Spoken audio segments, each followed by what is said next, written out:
All right, Justin. I'm a Kickstarter backer, right? Yep. I've already caught like 3 bugs already. Nice. And the cool thing about it is I'm like you. Like I do not like to touch the bugs. I don't like to squish them with my even with like paper towel, just like creeps me out. And then the Mhm. moment I saw your Kickstarter, I'm like, that's exactly for me. But I love it. what I want to know is, tell me a little bit about yourself. Like, what is your background? I studied engineering in college. And then afterwards I went to work for my family's company. They do engineering.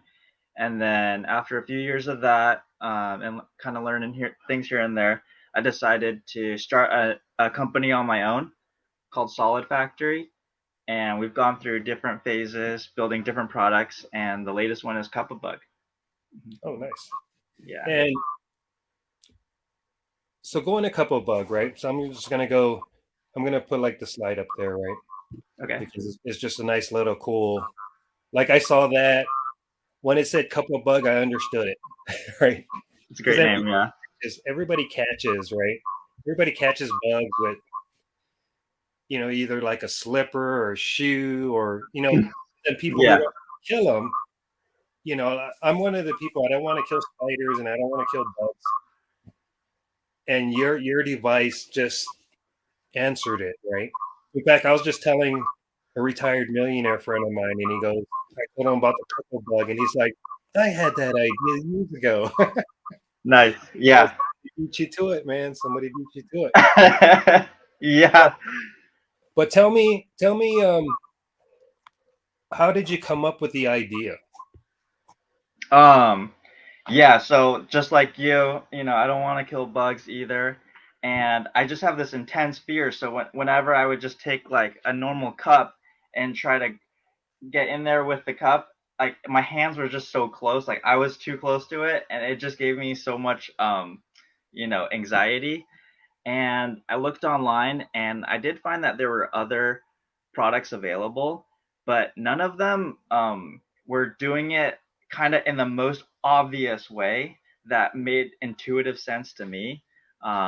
And I bought some other products and they worked, some work better than others. But I just felt like I could possibly um, create something that works better for certain situations. So I created cupabug. Yeah, it's just basically, what if we just had the same mechanism that we have with our wrist and the cup and paper, but we just put it onto an arm like a big stick, and then had it being able to move. You can control the lid from the other end of the handle, and that was So, the basis for cupabug. so Yeah. your engineering background, did that help with designing the product? Yeah, definitely. I studied engineering, and a lot of the concepts with cupabug uh, are rooted in a lot of uh, engineering ideas. So a lot of skills also in manufacturing that I learned in my engineering jobs. So there's that. What else? Yeah, there's actually a lot of 3D modeling and finite element analysis involved with getting certain dimensions optimized. Um, and then, yeah, so I would say, yeah, the engineering definitely does help. I mean, it's possible to do it, without engineering, but engineering just kind of helps you like narrow down the options, so it makes it faster for you to create products, I think. Yeah. No, no, let's talk. So I got two pictures Hmm. of your prototypes, right? And Yeah. I've done 3D printing for prototyping, and I know the tolerances are off. Hmm. My biggest question is, so those are 3D printed versions, right? Yes. How long did it take you? The orange one's your first one, right? How long did it take you to build that? You mean to design it or print it? To first design it, and how many like when you first was designing it, how long did it take you to do that? And then when you said, okay, I got the final design, Hmm. how long did it take you to get the 3D printed version, the working version? Um, yeah, the design, this when I design a like a proof of concept type of prototype, I'm not thinking in terms of like aesthetics at all. I just try to make something as, basic and just pure function, no form. So the design probably only took maybe a few days or a week to come up with, and then the 3D printing I would say probably took. There's this, and there's also a handle on the back end of it. Um, so it probably took about maybe 10 to 20 hours of 3D printing. Yeah. Okay. But I mean, like, so did you do the CAD work on it? Did you do the CAD design on it? Yes, yeah. I do all the CAD for all my products. And how long did it take you to do the CAD design? Not that long. Yeah, probably for something like that. I don't remember exactly, but probably took me less than 5 hours. Yeah. Oh, that's pretty good. And Yeah. then once you got the printed versions out, did everything fit and worked like you expected? No, I do remember, yeah, because there's a shrink rate, as you know, with 3D printing. So that cup is like one of those like solo cup things, and then when it shrank, it didn't fit the cup properly. So I remember I had to like file down the inside of that orange ring to try to get the cup in, and I just like So stuffed it you in there. based it off of like a solo cup. Yeah, this is from the original batch. Wait, I don't know if I okay. Yeah, Yeah. it's a solo cup. Because as you know, 3D prints like oftentimes don't come out very clear, right? It's hard to get like a clear 3D print. So I was just like, okay, I'm gonna take a cup and I'm gonna measure out like kind of the dimensions and then build the basic device around it. Yeah. So do me a favor, you got your prototype with you, right? Yes, right here. This is the one on the left. So this Oh, was kind it is of a solo cup. the what? It is a solo cup on your prototype. Yeah, yeah. This is the solo cup. Yeah. So I literally was just like, that looks like a cool looking cup. I'll take that. And then this is a PVC pipe from like Home Depot. Right. Yeah. Yeah. And then this is the original handle. It has this kind of like locking thing, Can and you it's like, twirl the handle a little? Let me see it. oh yeah. Oh, that's pretty radical right there. Yeah, yeah. So this is the idea for that, and then I took a milling machine, slotted it out right there. It's held together by excessive amounts of glue, and then we have a torsion spring, E-clip, a quarter-inch shaft that's way too strong for what it needs to be, of course, and then you've got, oops, you've got basic movement like this. Yeah. Yeah. And then the operation is roughly the same as the cupabug you have. Yeah. Now, do you have your final product next to you? Yeah. Let me go get one. Yeah, there's one. There should be one on the table. Sorry, should have done that.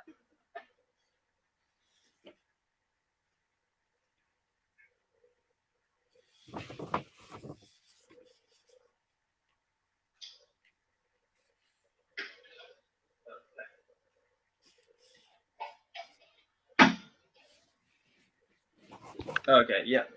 We have. Is this? Am I standing too close? Is this better? No, that's good. Okay. So you opted, so you made an aluminum arm, right? And Yes.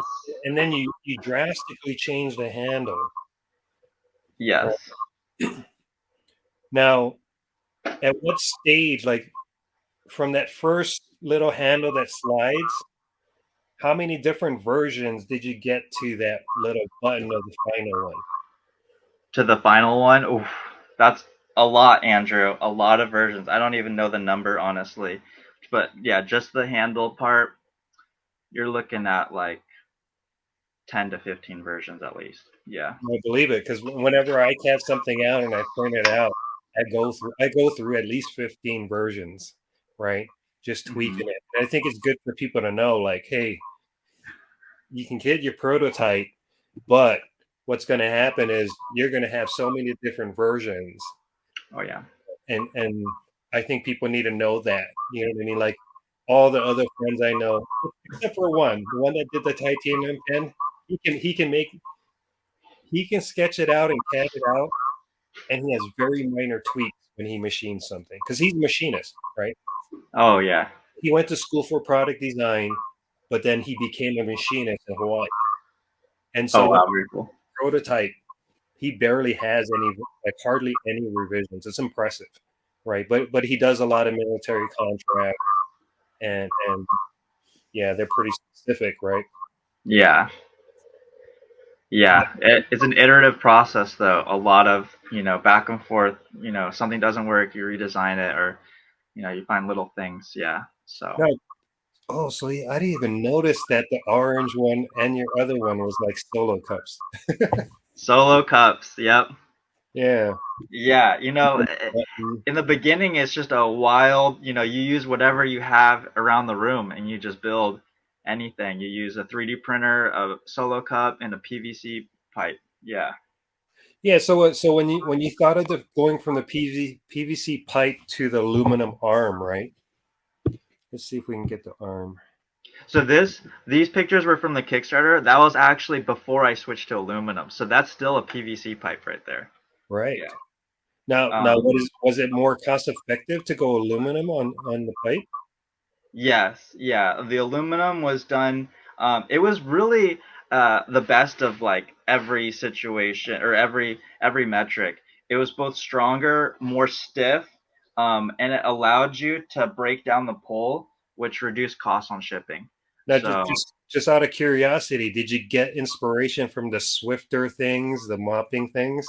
yes, yeah, there's other products out there like the Swiffer. It has some similar aspects to it. So Yep. I did use some ideas kind of from the Swiffer and other things. Yeah, the I think the Swiffer also has a button push button thing right here. Yeah, Now but yeah. let's talk about this because I'm curious, Mhm. right?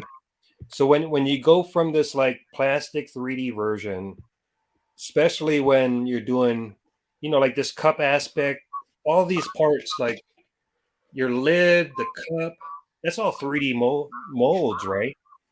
And so, Mhm. how do you go from like 3D printed to a mold?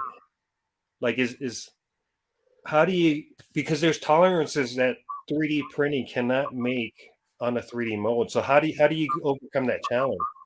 Yeah, so you try your best to create the most accurate 3D print. When it comes to accuracy, the SLA type printers are a little bit better than your FDM. So the old prototype was pretty much all FDM because you just want to get that as fast as possible. And then for the more precise parts where tolerances and dimensions are a lot more critical, I'll switch to SLA printing, and then What does I'll take measures. FDM stand for? The SLA, lithography. Some I don't know. It's German, so it doesn't quite translate properly. But it's one of those liquid resin printers where Oh yeah, I seen those. Yeah, yeah, yeah. So I will use those. So the original, shoot, I don't know if I have one, but like the original cup, the 3D printed cup was from an SLA print.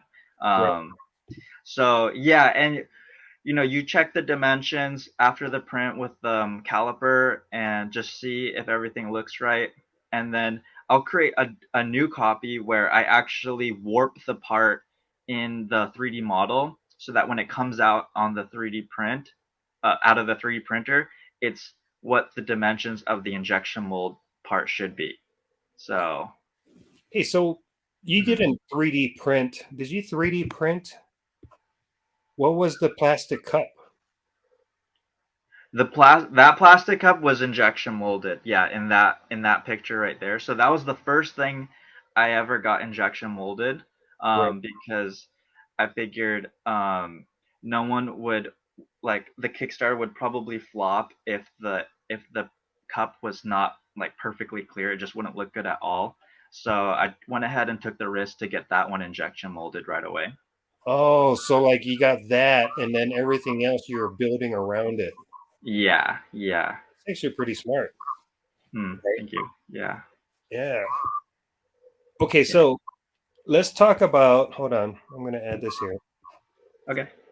So let's talk about your Kickstarter. You got 573 backers. Did you do hmm 30 days or 60 days? I did 30 days. You Yeah, did 30 days. yeah. So what was your first 4 days like? My first 4 days.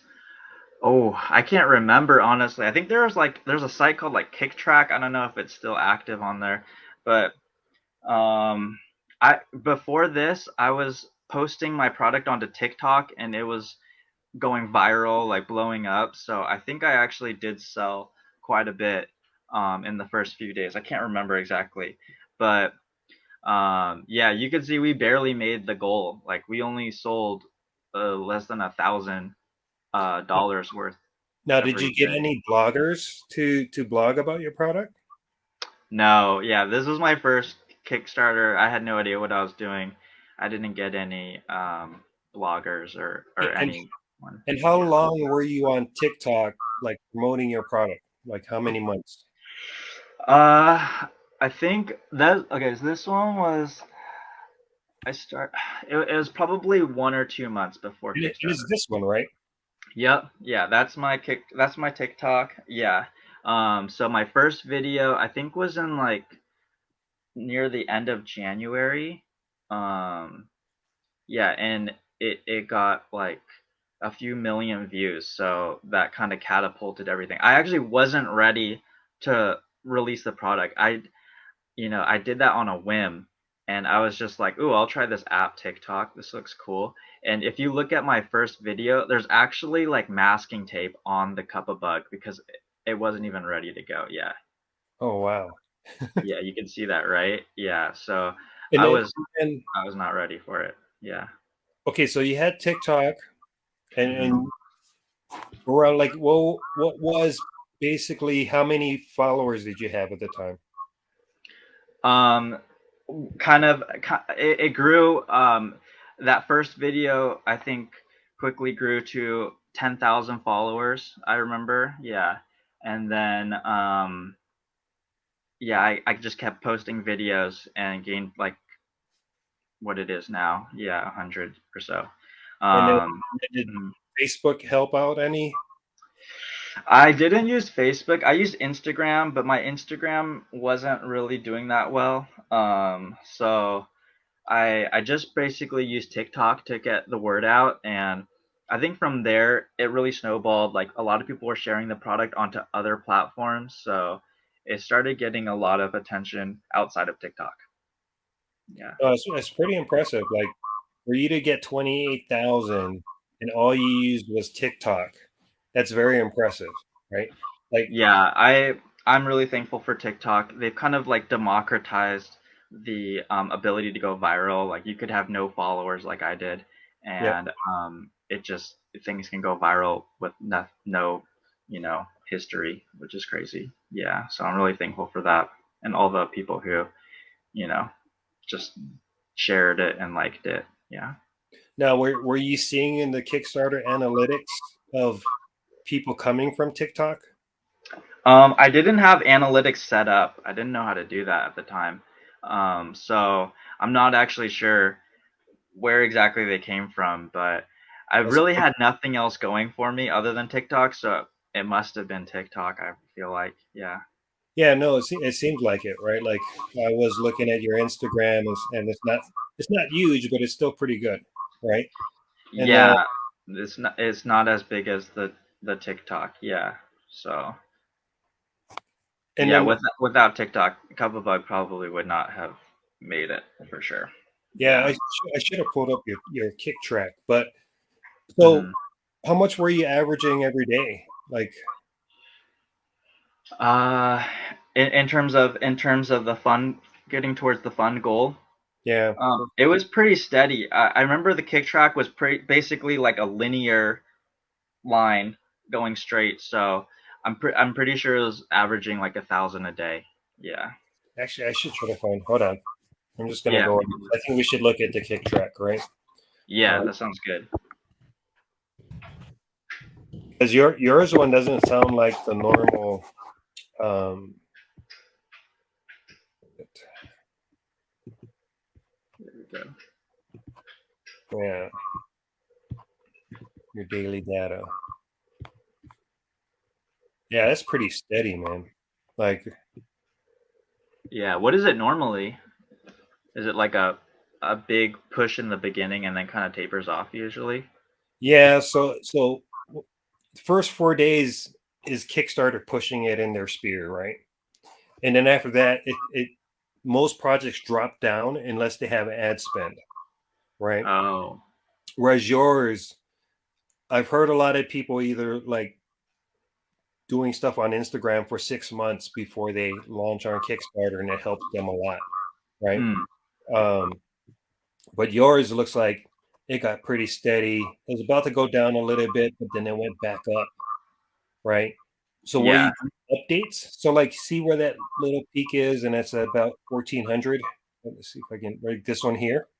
Okay. Did Yeah. you do anything like any Kickstarter updates? I don't think I even had any Kickstarter updates during the campaign. I think I you, you can't quote me on this one because I forgot, but I think all my Kickstarter updates were happening after the campaign was over. Um, because I thought Kickstarter updates were just for the backers. I guess I don't know. Yeah. Yeah, so little like so there's multiple things you can do, but you definitely do like next time you do a Kickstarter, Hmm. you do up periodic updates, right? Oh, And, okay. and as you do updates, it's kind of like just telling like what your progress is, if you're communicating with the manufacturer, if you're doing this, because that update actually goes to some kind of feed, and then people see it in the Kickstarter Oh. community, right? And Oh, then I didn't know that. Yeah. And then what other people do is they'll do cross promotion. So some people will reach out to, say, another product that's not competition, but sort of in the same realm. Hmm. So say I did a project, I would just tell them how it's going. Thanks for doing this. I think I'm going to do a stretch goal, right? And then Hmm. at the bottom, I'll share another project that is funding, and they'll do the same. And then we Oh, okay. like sometimes like 10 or 15 backers, right? So it's like a kind of a collaborative thing in Yeah. Well, between. you definitely have a really strong product Hmm. if all you did was do TikTok, launch it, and then all of a sudden sit back and watch the pledges come in, right? Yeah. Yeah. Um.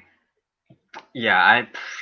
I had no idea, Andrew, what I was doing on Kickstarter. I kind of just thought, if the product floats, it floats. If it doesn't, then maybe this isn't a good, or maybe this isn't something that people really want. So It's, yeah. it's, it's definitely a great idea because so I learned this sometime last year because I was always after the $1 million Kickstarter, right? Hmm. Because I'd see people do $1 million, and I'm like, I want to get $1 million Kickstarter. But $1 million Kickstarters, you have such a marketing push and paid ads. In fact, I Hmm. was talking to a marketing company for one of my projects, and I finally got them on board for my project. And then I was telling them my profit margin, and they're like, "Oh no, it's great, man. You got a good profit margin. And if you're going to come out with like 20 or 30% profit after marketing, that's great." Because they Hmm. said most of our clients break even. Wow. On $1 million project, Right. And I said, "What do you that's mean? insane. $1 million Kickstarter project, and you're going to break even?" And you know what they told me? Is because you're building a brand. Once you hit $1 million Kickstarter, you're going to be in every single store. All the stores are going to want you, right? You're going to, Hmm. but I couldn't even fathom that. Like raising $1 million on Kickstarter and you're just breaking even after the marketing costs, you know? Yeah. Honestly, Andrew, in my opinion, if it takes that much amount of marketing, or you're talking about like ad spend kind of thing. Yep. Like, I don't know. It's hard to sustain that. See, Andrew. I'm not really a good entrepreneur, like when it comes to knowing like the marketing stuff. But yeah. So I But don't you do really. product. It's tough to think that that you need to have that much ad spend. I don't know. So let me ask you this, right? Because I know shipping is tough, right? Mm, So I believe I was just your first, this backer here, right? So mm-hmm. we're after all is said and done, were you profitable from making this amount of money, or was it just helping you get the molding costs? Yeah, this is purely mold, and I I'm also not a very good accountant, Andrew. But I don't think I was profitable in the slightest bit off of this. But thankfully, it's not $1 million kind of like plus or minus deal. This is Right. only 28,000. This is a very small Kickstarter. But yeah, I was definitely not profitable. I ended up changing some ideas even midway to try to make the product better. So I once the mold would be done and I noticed, actually I want to do something different, I would have that mold gutted basically and then change to a different type of feature. Yeah. And, So and did you get your molds made here or international? internationally, yeah. I have a supplier in China that I've worked with for a few years now, and they're very good. So yeah, I use them. Yeah. But yeah. So tell me your experience. So for me personally, Mhm. if I would ever do a mold, I would never go with a U.S. manufacturer because it's so like I was talking to one here in Colorado Springs, and it was like, hey, we guarantee it's going to work. And I'm like, how do you justify 5 or 10 times the cost for a mold? Like, how do you Yeah. justify that? You know? Yeah. Yeah, Andrew. I'll be the first one to say it. Like I wish I could manufacture in the US. And actually the name Solid Factory harkens back to the old times when I wanted to manufacture all my products in the US with 3D printers. But like you said, when it comes to like things production of scale like injection molding, Yeah. um, it's very hard to compete with China, even with like the increased tariffs. I visited also injection molds in America. I've worked with a couple of them in other projects, and yeah, the price is much higher. So I think when it comes to like a simpler product that has less parts, then it makes more sense. Then the disparity between um, international and U.S. injection mold manufacturing starts to achieve parity. But for something like cupabug, where cupabug actually has like 30 different parts in it, Right. so that is hard to do in the U.S. if you're just a small company like me, where you don't have like all the vertical integration. Yeah. Like, just so that people know, right? And and I'm gonna take a guess, and then you tell me what the reality is this. And we're gonna just Yeah. start with this cup, right? Pretty simple, right? For like a two-piece mold. Mhm. I think that would be $5,000 mold in the US, where you could probably get a pretty decent manufacturer in China for like 500 to 1,000, right? Just for the cup. Mm. Is that true or not? Um, so the cup is actually not a simple two-piece mold. It Oh, does really? have, yeah, it does have sliders, two sliders. Yeah. Um, so, but if it did, yeah, you would be close. For something of that size, probably not 500 to 1,000, probably more like 1,000 to 3,000 in China still. Yeah. And then in Um, the US, how much would it be? in the US, oof, yeah, it would be easily 5 to 10 times more. Yeah. Yeah. So So yeah, it's ballpark, tough. for your molding costs, how much did you spend? Do you think? You think you used up your Kickstarter funds? Oh For, yeah. Oh yeah. Yeah. Probably in the not that much over, but probably in the neighborhood between like $30,000 to $40,000 on just the molds. Yeah, after all the reworks that I did. Yeah, and I added features that were not in those pictures too. Like you don't see the little wiper brush, and you don't see some other stuff in there. Yeah. what wiper brushes are you talking about? Oh, have you seen that? Yeah. Okay. If you look at this edge right here, Hold on, you real put quick. Hold on. Let me solo you out. Okay, okay, yeah. Sorry, the lighting and the camera is not good. I'm at Yep. work right now, so this It's camera quality is perfect right terrible. now, man. It's perfect. Okay, but yeah, on this right here, if you push this out, sometimes it kind of gets finicky, so you might have to like grab this and pull it.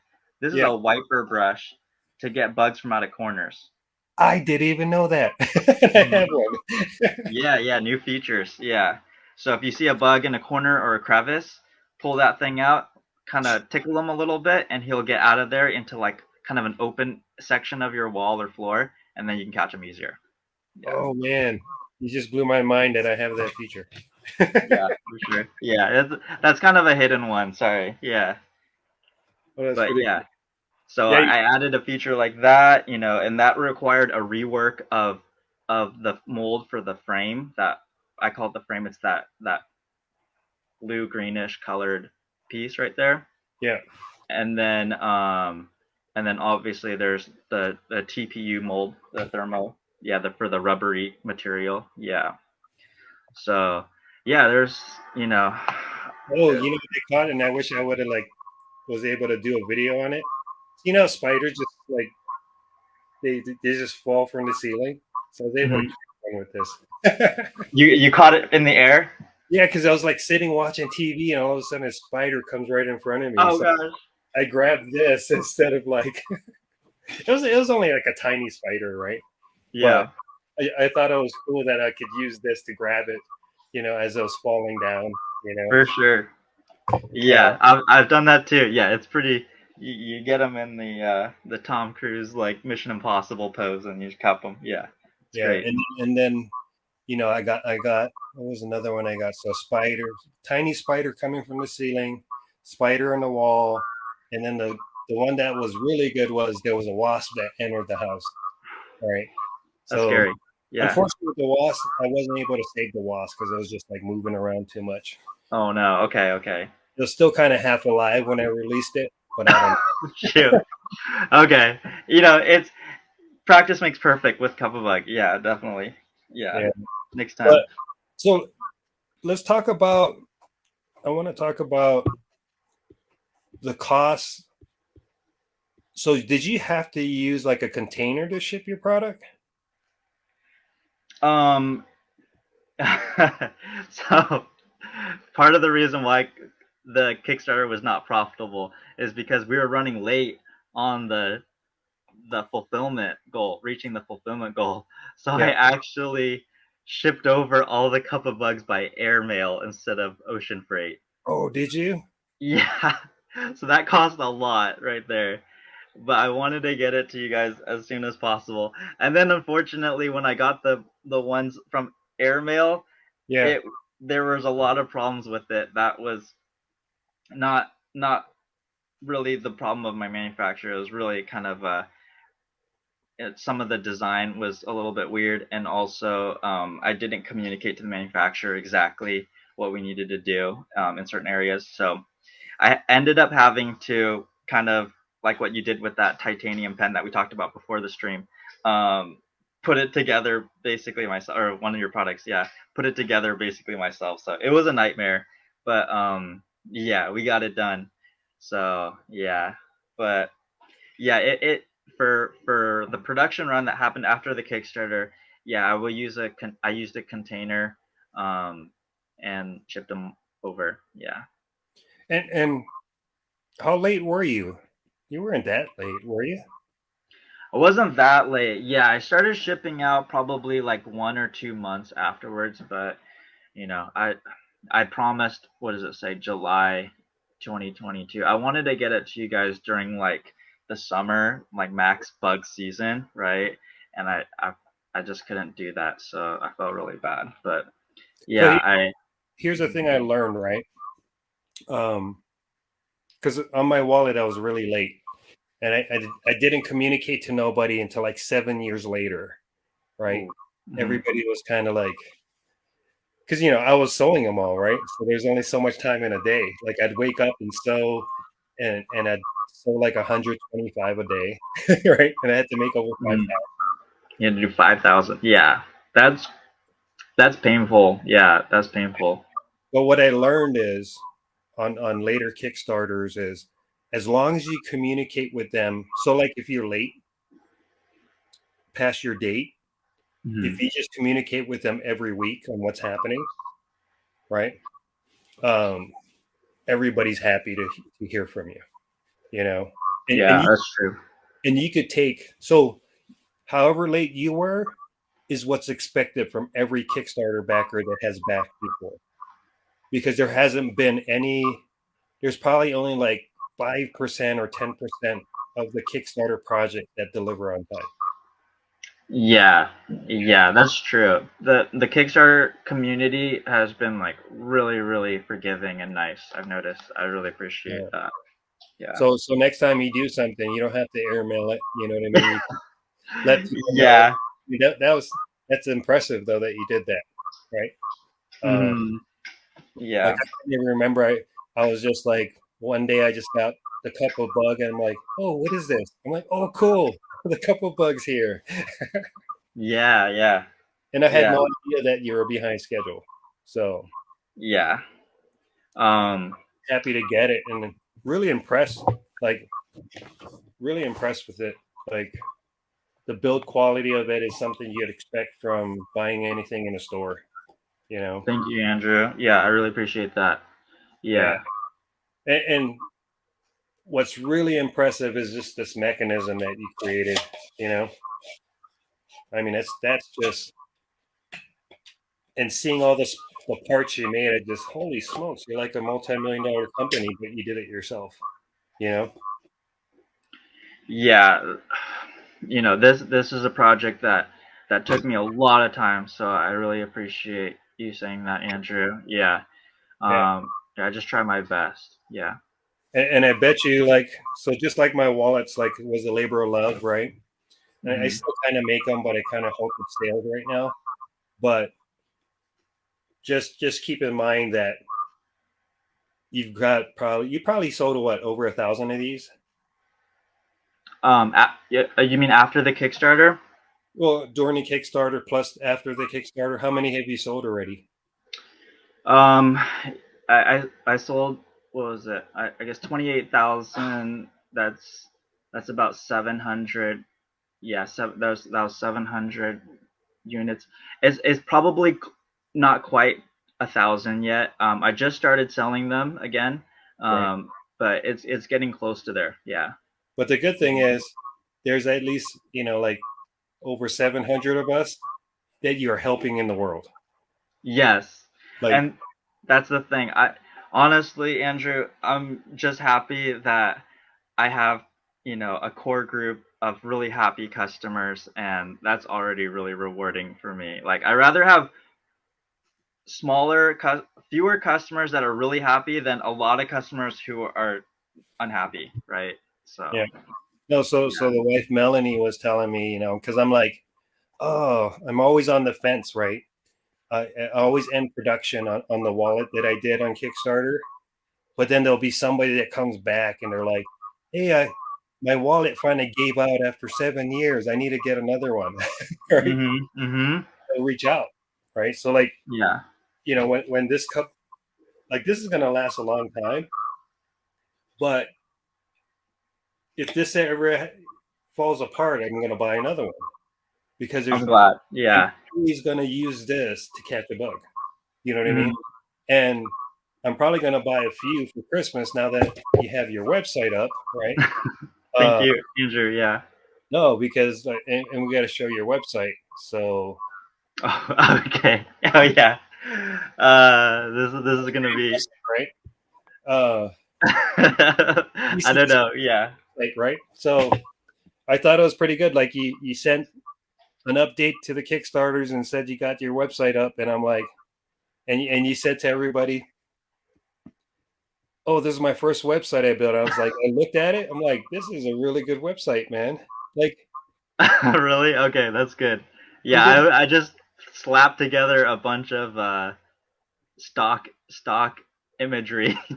Yeah. It, So it's a really good thing if this is like your first go at a website, man. Like, thank you. I mean, Yeah. most people don't even get as creative as you did. You know what I mean? When you don't know the rules, it's easy to be creative. Yeah. Yeah. And so, what did you build it? What did you build your website on? What platform? WooCommerce. Yeah, I use WooCom. I just looked up some YouTube tutorials, and they're saying WooCommerce is free and easy to use. So I use WooCommerce, and then they have like a builder called Elementor, and I Yeah. just use the free. I use the free version of everything. I am so cheap, Andrew. Like you don't even realize. I just use the free version of everything, and I used ChatGPT to guide me through how to design a website. So I just asked ChatGPT, what do I do? How do I do this? Which button do I press? Navigate me through all the stuff, and it So taught me how. ChatGPT was helping you build your WordPress site with Elementor. Yeah, ChatGPT knows how to use pretty much every single piece of software. What do you So, okay, Andrew, I didn't know how to use a vector image software, so Yeah. I downloaded Inkscape, which is a free vector image Yeah. I know Illustrator that one. thing, and I had ChatGPT teach me that in a week, and then at the same time I learned GIMP, which is like a Photoshop, but it's free. So I Yeah. learned that from ChatGPT, and then I learned Elementor, and then I learned how to set up like the website through WooCommerce and which plugins I should do. Yeah. So And who's your hosting did you go through? oh yeah, that was a nightmare. I went through HostGator, which turned out not to be the way, not to be the move. And when I realized my website was like super slow and really just messed up, I went to Known Host. It's like KNOWN host. And because I went on Reddit and I was like, okay, what am I supposed to use? And like, yeah, Known Host, yeah, yeah, they're a little bit more expensive, but so far I really like them. And they're a small company. Their customer service is excellent. Like I literally messaged them at like 3 in the morning, and someone messages me back within 15 minutes. It's insane. Yeah, I love Known Host. This is not a paid advertisement, by the way, but No, no, no. yeah. This is something like we're in the same boat, right? We're these guys who have ideas and want to put products out there in Hmm. hopes that we're going to create a pretty big business, right? And this Hmm. is valuable stuff. Like I didn't know about Hmm. Node Host. So did you use the web hosting or reseller hosting? Just WordPress hosting, right? WordPress, yeah, I used WordPress. ChatGPT told me to use WordPress because it's more optimized for WordPress. Yeah, so I used that, and then got one of the plans. I forgot which one, but I think probably the middle one. Yeah, the one that you're on. Like this one here. Yeah, um, and No, so far it's been really good. Yeah. that's a pretty good journey. Like, yeah, my first building of a WordPress site was on HostGator, and they have really, really slow hosting, right? Yeah, yeah, it was not fun. Yeah, so I was just like, ugh, okay, I'm gonna just switch it up. Yeah, what do you use now? So I'm on Ionis, but I got my own VPS server. Oh, So okay. yeah, I I, I got tired of all the shared hostings, and Mm, because when I do changes on a website, I do changes pretty rapidly, and mm. shared hosting doesn't accommodate for that too well. And so Oh, I see. you do like 4 hours straight of like really fast changes on the website. It doesn't populate really fast. And so I was talking to Ionis about it, and they said, "Hey, you sound like you need to get your own VPS server." And so I dived into a VPS server, and now I can put like 50 websites, and I only pay like $12 a month, right? Wow. That's really good. Yeah. Ooh, I okay, mean, that the, might be even better. yeah, but it has some downfalls, right? Like, how good do they have SEO management like on known host? You're asking the wrong person, Andrew. Yeah, I I don't know if this helps, but I used like Yoast or something, some plugin Yep. that helps with SEO. I don't know. I don't know 2 cents about SEO, honestly. Yeah. Yeah. So here's Um. kind of what I learned recently last year from another guy. So GoDaddy's WordPress hosting, they have some really good SEO built into GoDaddy. Oh. I'm not a big fan of GoDaddy, but Mm, when I saw, so I ported over a friend's website. She was on GoDaddy, and she was like ranking in the Google searches.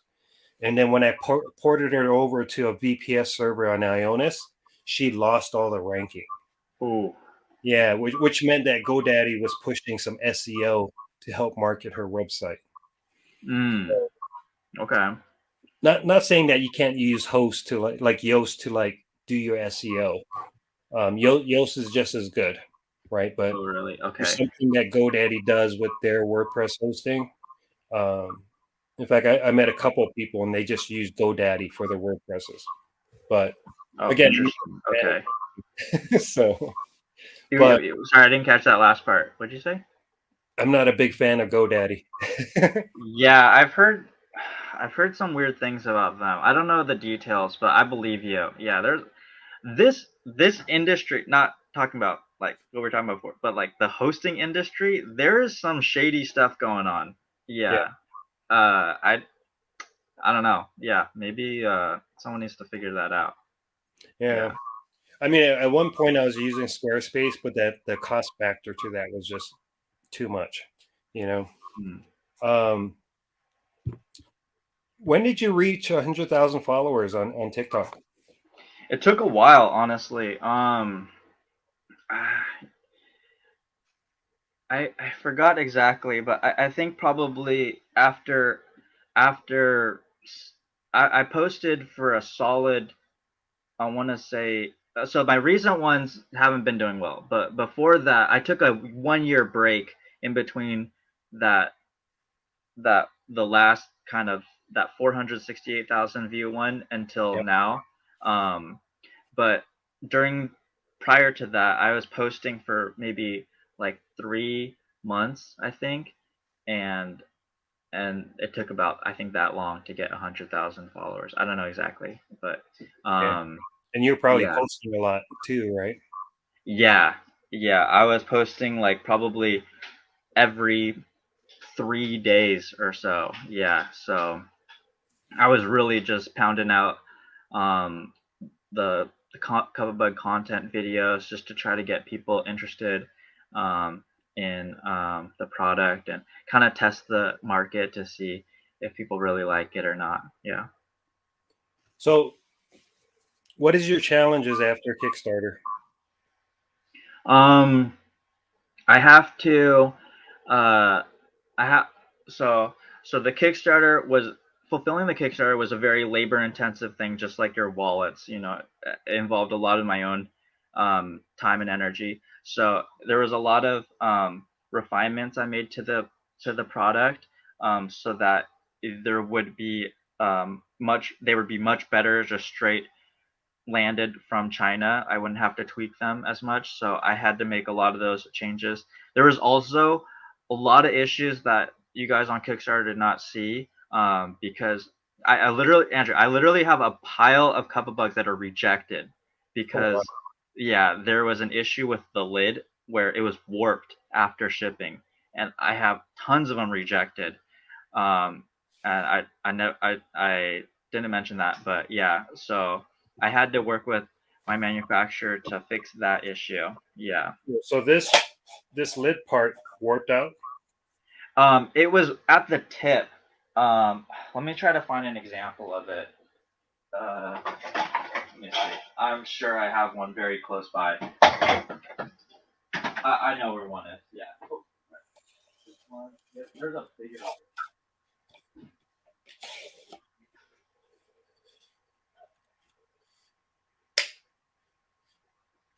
Yeah.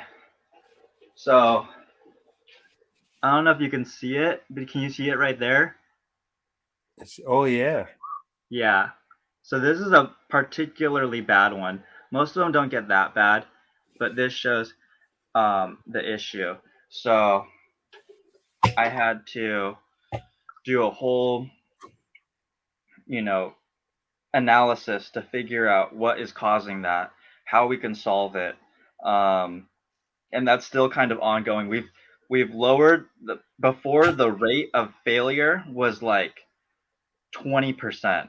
20% of cupabugs had this issue, and Wow. we've slowly brought it down. It's probably down to like around 5%, but still unacceptable.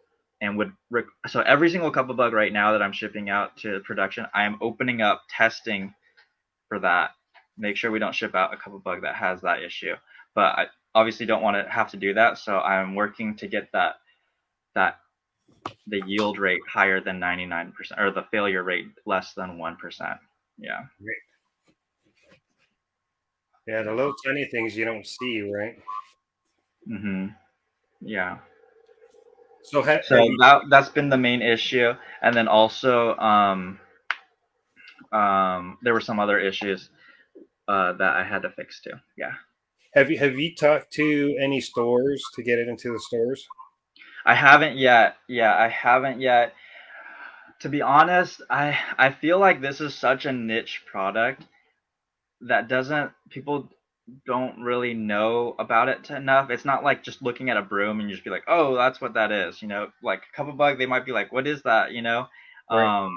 So I kind of feel like in order for us to get to a retail store level, it has to be very understood that cup of bug is what it is just by looking at it.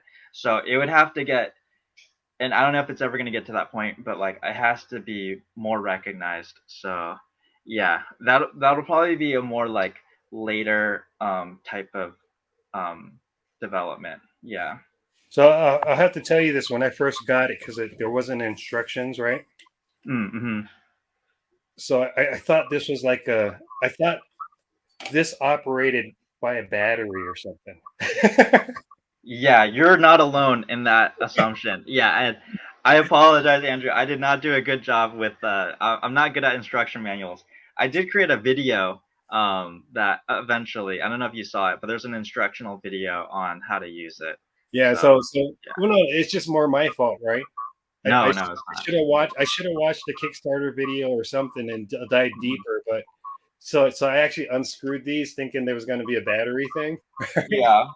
Like these things have screws. I thought it'd be a battery thing, and I just press the button, and it just does some kind of rotating on the thing.